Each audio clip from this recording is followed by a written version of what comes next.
Welcome back to the David Pakman Show. Benjamin Dixon filling in for David while he is appearing on the Joe Rogan podcast.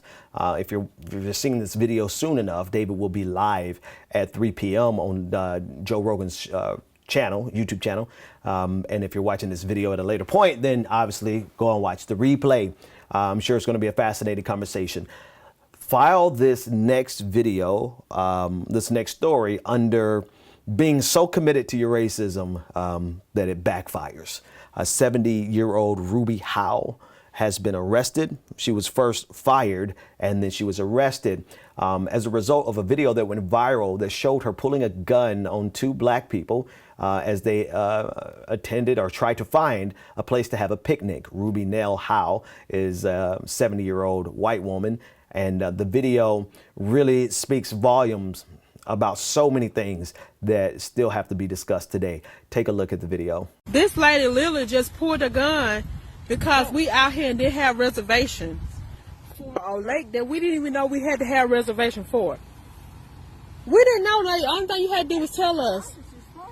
We didn't know, man. We didn't know. The only thing you had to do was tell us to leave. We would have left. You did not have to pull a gun. Well, I'm just telling you, you need to leave. We're leaving. Because it's under private ownership. Well, that's all you had to say.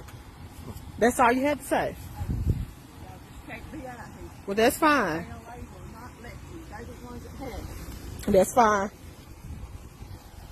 Now, I mean, it's really impossible to look at that video and not discuss it in the broader context of so many things that are still happening in this country, but very specifically the history of this country, the historical baggage, the racial baggage that still exists in this country. I mean, I have to discuss it in that context because look at how shockingly quick this escalated to a life-threatening situation for this black couple who basically just went out to look for a place to barbecue.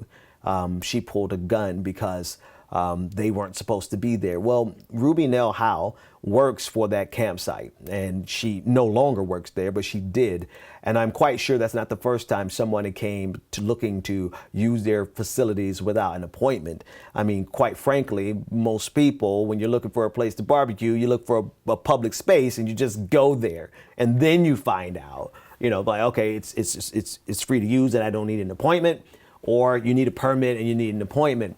But in none of the situations that I've ever encountered that are remotely similar to this, and I'm sure for you as well. As a matter of fact, I would guarantee 99% of everyone listening, probably 100% of everyone listening, if you encounter a situation where you showed up somewhere where you needed a permit or you needed to make an appointment, nobody pulled a gun out on you to demonstrate that you didn't have the right to be there. But Ruby Howell of Starkville, Mississippi, thought that that was the right thing to do. And so not only did she lose her job, but she also was arrested on for a threatening exhibition of a weapon.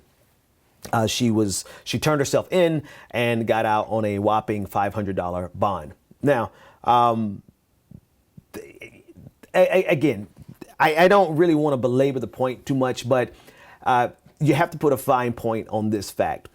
In some states, she would have been better off if she had killed that couple. And as inflammatory as that statement sounds, you have to understand states like Florida and Georgia have stand your ground laws that allows a person to use weapons to quote unquote defend themselves when they fear for their life, and they have the right to stand their ground.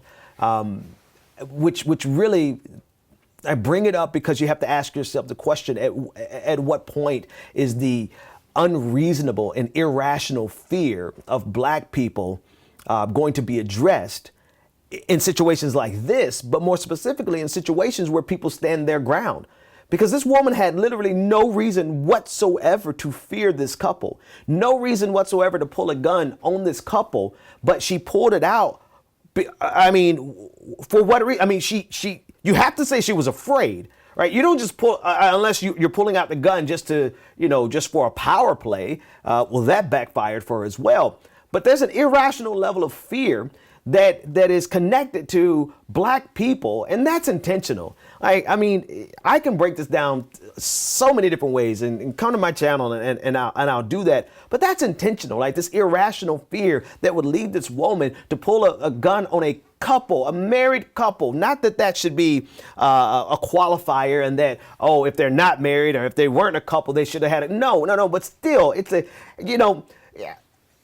a married couple looking to have a barbecue, and this woman either just wanted to show how bad she was, or she had some irrational fear going on and led to her pulling the gun out. Thank goodness she didn't use it, but in so many cases we see across the country, those weapons are used and people lose their lives because of this irrational fear that has been baked into this American society. It's the vilification of blackness, goes all the way back to the justification for slavery, because there had to have been a level of dehumanization that took place for people to justify and say, oh, particularly for Christians in this country to say, oh, well, slavery, even though, it's okay because they're not really human.